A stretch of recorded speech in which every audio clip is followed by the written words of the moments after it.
तो हम लोग हकलाते हैं और हम एक तीसरा ऑर्गेनाइजेशन से जो लोग हकलाते हैं ना, उस ग्रुप का पार्ट है और उसमें हमें कोई बिना फीस लिए उसमें चीज़ें सिखाते हैं कि आपको प्रैक्टिस करना वगैरह वगैरह। तो उनको मैं कुछ सवाल पूछूंगा, ये इसके बारे में हमें बताएंगे। शुभम जी, स्टैमरिंग क्या, हकलाना क्या है? हाँ, तो जैसा कि ये पूछा गया है कि हकलाना क्या होता है, तो मीन्स हकलाना हम लोग उसी को कहते हैं कि किसी भी इंसान को बोलने में जो भी उसको तकलीफ होती है, मीन्स कि इंसान अगर रुक के बोलता है या फिर मतलब बोलते समय वो कुछ सेकेंडरी बिहेवियर करता है, जैसे कि उसकी आंख ब्लिंकिंग होती है, या फिर उसका सांस फूलता है, या फिर उसका जबान बाहर आता है, या फिर उसका मुंह खुला रह जाता है। तो ये सब कुछ इसके सेकेंडरी बिहेवियर होते हैं। और काफी लोग मतलब पैर हाथ भी रखते हैं।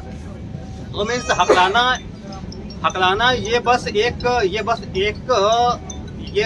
सामान्य समस्या है, ये कोई डिजीज नहीं होती है। और हकलाने के बारे में हम जितना खुल के बात करेंगे, उतना ज़्यादा हमें कॉन्फिडेंस आएगा और फ्लुएंसी बढ़ेगी। तो हम लोग को ये पब्लिक स्पीकिंग के लिए कहा जाता है कि आप पब्लिक के बीच में जाइए और खुल के बात कीजिए, बिना डरे हुए, बिना किसी संकोच किए हुए। क्योंकि हम लोग क्या करते हैं, हम लोग मतलब किसी से बात नहीं करते हैं, हम लोग मतलब खुद को छुपाए रहते हैं और लोगों का सामना करने से डरते हैं कि लोग क्या सोचेंगे अगर हकला गए तो। लेकिन और यही चीज़ हमारी समस्या को और बढ़ा देती है। तो हम जितना ज़्यादा लोगों को फेस करते हैं, उतना ज़्यादा हम इस पे विजय प्राप्त करते हैं। तो इसीलिए मतलब खुल के हकलाइए, किसी की परवाह नहीं कीजिए। और मैं आप लोग को भी हम लोग एक ऑर्गेनाइजेशन से है जो कि मतलब फ्री ऑफ कॉस्ट है, मतलब फ्री ऑफ कॉस्ट ये लोगों की हेल्प करता है। इसका नाम है Tessa means the Indian stammering association. तो आप टीसा में की क्यों जुड़े हो? आपको क्या फायदा हो रहा है? टीसा से पहले मेरी लाइफ बिल्कुल एक बिल्कुल शाई इंसान की थी, जो मतलब समाज को फेस करने से डरता है और बिल्कुल भी मतलब अगल बगल के लोगों से बात भी नहीं करता है। जब से मैं टीसा से जुड़ा और मतलब यहाँ की बताई गई टेक्निक्स को अप्लाई किया, तब से मेरे में कॉन्फिडेंस बढ़ा है कि मैं मतलब हकलाने के बावजूद भी मैं पब्लिक के बीच में जाता हूँ और खुल के बात करता हूँ और इसे लोगों को भी जागरूक करता हूँ। तो इससे आपको क्या फायदा होता है? आप पब्लिक के बीच में जाके बोलते हैं, आपको क्या फायदा होता है? मुझे फायदा ये होता है कि इससे मैं मतलब मेरा हर पब्लिक आप सभी को नमस्कार। मेरा नाम आशुतोष झा है। जैसा कि आपने अभी मेरे फ्रेंड शुभम जी का टीसा के बारे में कुछ इंफॉर्मेशन के बारे में आप लोगों ने अभी जाना और थोड़ी हकलाहट के बारे में भी आप लोगों ने उनसे कुछ जाना। अब मैं कुछ जानना चाहता हूँ कि क्या आप लोगों में से किसी को हकलाहट के बारे में कुछ पता है, लाइक मतलब कि लोगों को क्यों होती है और मतलब क्या मतलब यानी कि जब आपके सामने में एक आदमी हकला रहा हो तो फिर आपका रिएक्शन किस तरह का होगा? क्या कोई कुछ कहना चाहेंगे? भैया आप कुछ कहना चाहेंगे हकलाहट के बारे में? कोई भी व्यक्ति हकलाने के बारे में बता सकता है अगर वो कुछ जानता है तो प्लीज। मतलब अगर आपके जान पहचान में अगर प्लीज यस। ये चीज़ पहले मेरे को भी था। जब मैं 10th में था तो मेरे को सर बोलते थे कि बाबू मतलब कोई भी चीज़ को स्टडी करो, मतलब खड़े होके बुक से तो मैं बहुत ज़्यादा मतलब हकलाता था। तो कभी कभी ऐसा रहता कि मतलब आवाज़ नहीं निकलता था तो मैं बैठ जाता था और रोने लगता था। तो ऐसी स्थिति में आप क्या करते थे? तो उस टाइम तो था, पता नहीं, फिर धीरे धीरे पता नहीं मेरे को क्या हुआ कि मैं फिर हकलाना बंद कर दिया। पता नहीं ऑटोमेटिक क्या हुआ ऊपर वाले का। यस। हाँ। ओके, हकलाने में अक्सर ऐसा होता है कि कभी कभी हकलाना अपने आप भी ठीक हो जाता। हाँ, पता। आपका कहना एकदम सही है। Thank you. मेरे और को कुछ ऐसा सवाल? हुआ है, हम आज तक मतलब कहीं पे इलाज नहीं करवाए, कोई डॉक्टर के पास नहीं गए, लेकिन नेचुरल का ऐसा था कि मतलब फिर हम मतलब किसी से भी फ्रैंकली बात करने लगे। ओके, आपका नाम क्या है? मोहम्मद सैफुल्ला। ओके, बहुत बहुत धन्यवाद। मोहम्मद सैफ जी, आपका एक्सपीरियंस जान करके बहुत अच्छा लगा। धन्यवाद एक्सपीरियंस शेयर करने के। और आप लोग ऐसा कोई चैनल या फिर कॉन्टेक्ट ऐसा कुछ? DISA नाम से आप सर्च करेंगे इंटरनेट पे तो आपको सब कुछ इंफॉर्मेशन प्राप्त हो जाएगा। हमारा एक एसोसिएशन है, the Indian stammering association, stammer.in। हाँ, stammer.in। आपको लिखिए TDI, आपको टाइप करना है stammer.in, STAMMER। तो आप उनको कुछ और टीसा के बारे में इंफॉर्मेशन दे सकते हैं? हाँ, तो टीसा क्या है? टीसा के बारे में एक और चीज बता दूं, ये एक प्रकार का ऑर्गेनाइजेशन है और इस ऑर्गेनाइजेशन में वो सारे मेंबर्स आ सकते हैं जो लोग को हकलाहट की समस्या है। और the Indian stammering association is an absolutely free organisation, यानी कि आपको इसमें कोई फीस नहीं लगता है। और जो लोग पहले के टाइम में स्टैमरिंग से जूझ रहे थे वही लोग अब आपको आपके स्टैमरिंग को किस तरह से हम लोग कम कर सकते हैं या उसको ख़त्म कर सकते हैं इसके बारे में ज्ञान देने का काम करते हैं। सो ये जो ऑर्गेनाइजेशन है टिसा, अगर आपके जान पहचान में कोई भी इंसान हकलाता हो तो आप उसको इसके बारे में जानकारी जरूर दें। मैं भी पहले बहुत ज़्यादा हकलाता था, बहुत ही ज़्यादा, मैं एक शब्द भी नहीं बोल पाता था, लेकिन अब मैं काफ़ी हद तक अच्छा हूँ और काफ़ी हद तक बोल पाता हूँ। इसका कारण यही है कि आप लोगों का जो सपोर्ट होता है किसी भी हकलाने वाले व्यक्ति के प्रति, इसके ऊपर डिपेंड करता है कि उसकी हकलाहट ठीक होगी कि नहीं।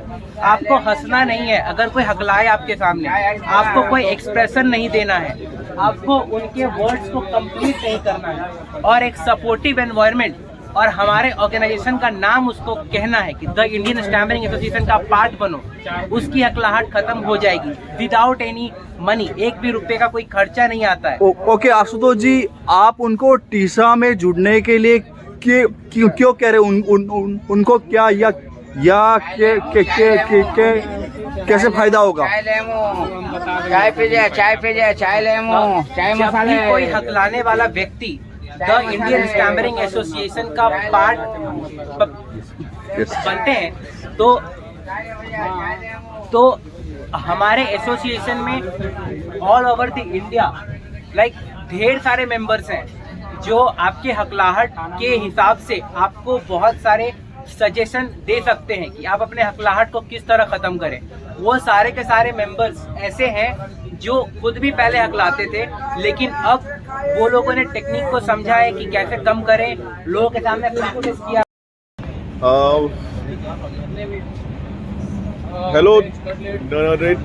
हेलो नरेश भाई, आप कुछ अपने बारे में बताइए। ये जो आप कहाँ से आ रहे हैं और किस संगठन से जुड़े हुए हैं और आपको क्या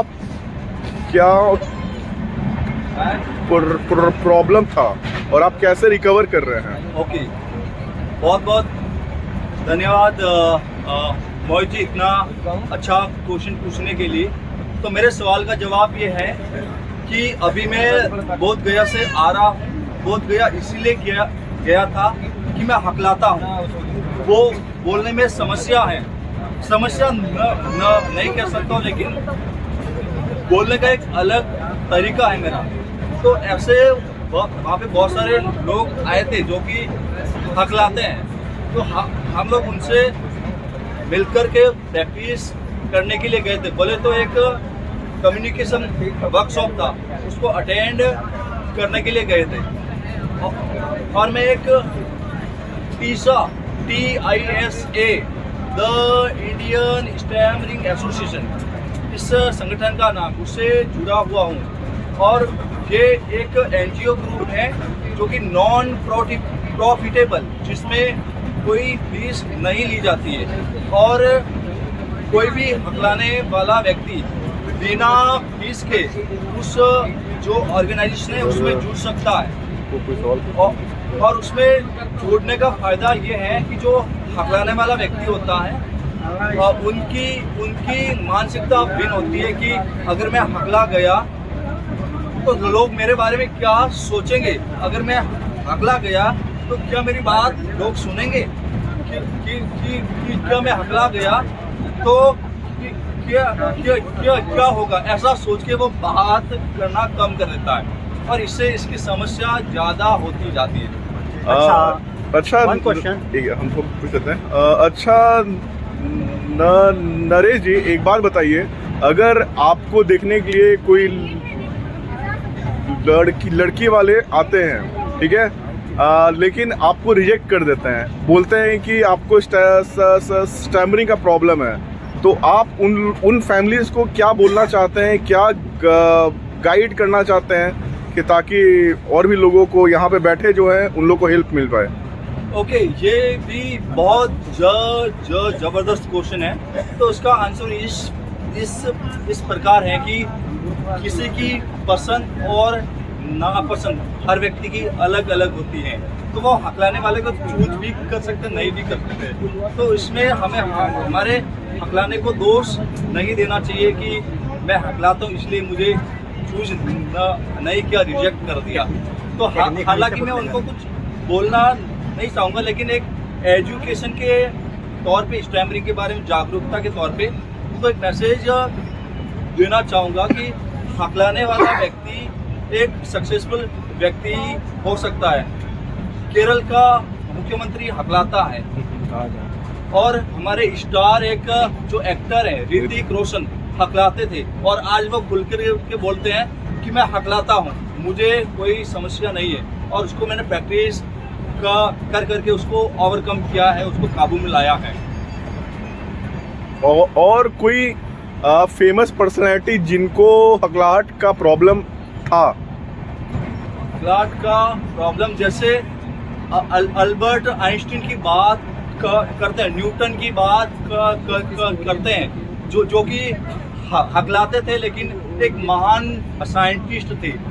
उनके बारे में हम आज पढ़ते हैं और इसका मतलब ये सिद्ध होता है कि हकलाने वाले व्यक्ति में टैलेंट होता है, तो बस वो एक्सप्रेस अगर नहीं कर रहा है तो वो टैलेंट छुपा रहेगा और वो कोई काम नहीं आएगा।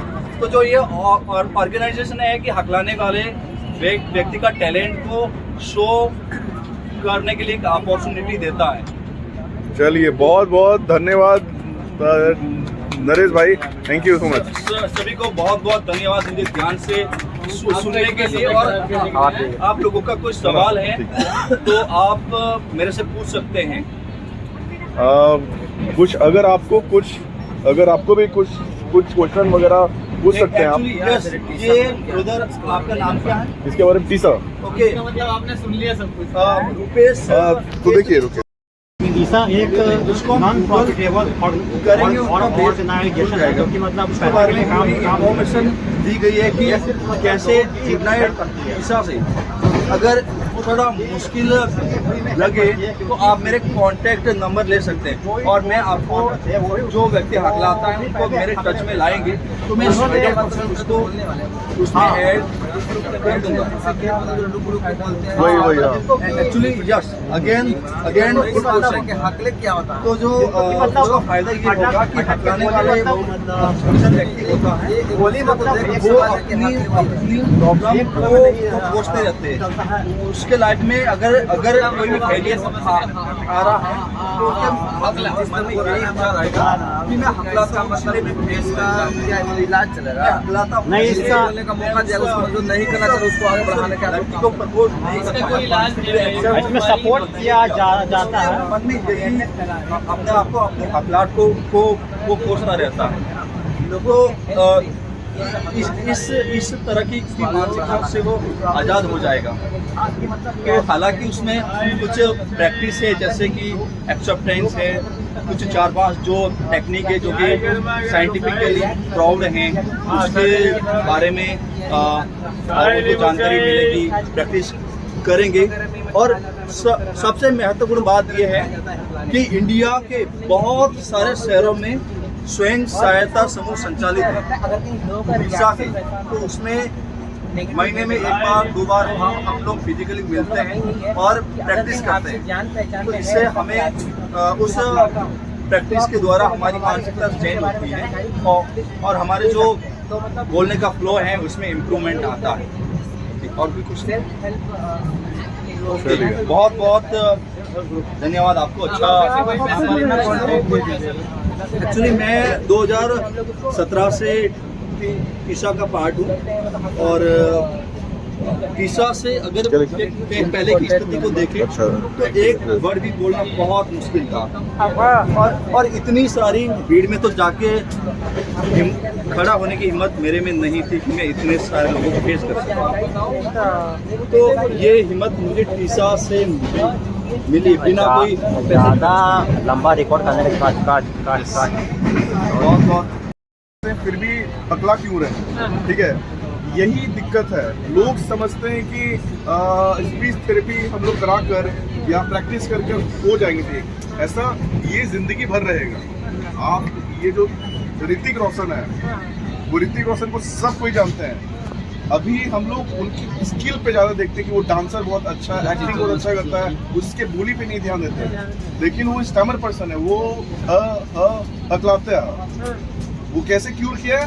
वो प्रैक्टिस करता है, वो अपने आप को कंट्रोल में रखकर, जैसे अभी हम आपसे बात कर रहे हैं उस तरीके से लोगों से बात करता है। तो यही अवधारणा हमारे समाज में बैठी हुई है कि जो स्टैमर पर्सन है बहुत वीक है, कुछ कर नहीं पाता है, बहुत वीक है, बहुत डिप्रेशन में। ऐसा कुछ नहीं है। 10 साल पहले मैं बहुत सीवियर था, बहुत स्टैमरिंग करता था, लेकिन अभी देखिए, अभी आपके मैं सामने कम्युनिकेशन कर रहा हूँ, बात कर रहा हूँ। तो ये एक बदलाव हम लोग में आता है धीरे धीरे। अगर कोई भी सक्सेस पाना है तो आपको पेशेंस रखना पड़ेगा। पेशेंस नहीं है तो कोई भी इंसान बड़ा नहीं बन सकता है। तो वही हम लोग करते हैं। तो ऐसा कोई हम लोग पैसा कुछ कभी किसी, हम लोग का इंडिया में हर जगह है, मुंबई, दिल्ली, हैदराबाद, बैंगलोर, हर जगह है। पटना में हम लोग चलाते हैं। पटना एम्स में ये जॉब करते हैं। पटना जैसे हम पटना में गांधी मैदान में हम लोग हर संडे का संडे मीटिंग करते हैं। यहाँ पे हर एक लोग हैं। मेरा अपना बिजनेस है, आईटी कंपनी है। 10-15 लोग को मैं जॉब दे रहा हूँ। आप देख के चलिए कि कोई इंसान जॉब नहीं मिलता था, आज लोग दे रहे हैं। तो एक परिवर्तन आता है धीरे धीरे। तो वो तभी पॉसिबल है जब समाज में अच्छे लोग, आप जैसे लोग सपोर्ट कीजिएगा, पेशेंस रखिएगा, तो तभी पॉसिबल है। और एक मैं मैसेज देना चाहता हूँ आम जन को कि अगर कोई व्यक्ति हकलाता है तो आप उनकी 2 तरफ से हेल्प कर सकते हैं। एक तो उनकी बात को ध्यान से सुनकर के, दूसरा तरीका है कि उनको उनका वर्ड पूरा बोलने दीजिए। आपको उस वर्ड के लिए कोई फिलर वर्ड यूज नहीं करना। जैसे कोई फंसा है, कहाँ पे फंसा है कि तो सामने वाला व्यक्ति बोल देता कलकत्ता, कानपुर, कन्हैया। तो ऐसे नहीं करना, उनका वर्ड खुद को बोलने देना। उससे उनकी हिम्मत बढ़ती है कि मैं बोल सकता हूँ। अगर सामने वाले ने बोल दिया तो उसको लगेगा कि मैं तो कोलकाता भी नहीं बोल पा रहा, तो मैं आगे क्या करूँगा, मेरी जिंदगी झंड है। आपको उसमें ऐसा कुछ करना नहीं है, उसमें आपको कुछ भी नहीं करना है। उसमें आपको सिर्फ 1-2 सेकंड एक्स्ट्रा देने हैं, उसको सिर्फ सुनना है। वो हकला रहा है, उसको हकलाने दो, आप उसका वर्ड कंप्लीट नहीं करेंगे।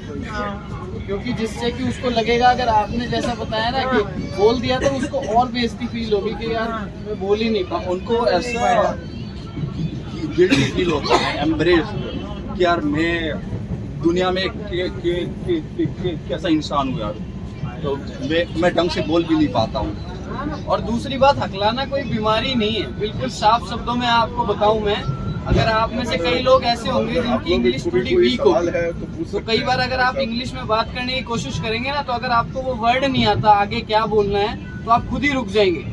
तो वो आप हकले नहीं है, लेकिन आपको वो वर्ड ही याद नहीं आ रहा, तो आप बोलेंगे क्या। ऐसा ही कुछ ऐसा इनके साथ भी होता है। तो आप इनको टाइम देंगे तो ये सारी चीज ठीक हो जाएगी। और यही एक चीज है जिसको हम करेक्ट कर सकते हैं, और आप लोगों की सपोर्ट से ही कर सकते हैं। अगर किसी को पैर में दिक्कत है और अगर हम उसको कहें कि ये लंगड़ा है, तो बताओ क्या ये एथिकल है? अच्छा लगेगा? किसी को भी सुनना पसंद करेंगे आप? अच्छा एक बात बताइए, देश अगर आगे बढ़ाना है तो हम लोग कोई प्राइम मिनिस्टर या कोई किसी को हम लोग ब्लेम नहीं करते हैं, हम लोग खुद क्या कर रहे हैं, दैट्स मोस्ट इम्पोर्टेंट। Yes. कि हम लोग अगर अपना रिस्पॉन्सिबिलिटी निभाते हैं तो फिर देश हमारा भारत और महान बनेगा। यही बात है। इतनी बड़ी जनता को काबू करना मुश्किल है ना, तो प्राइम मिनिस्टर तो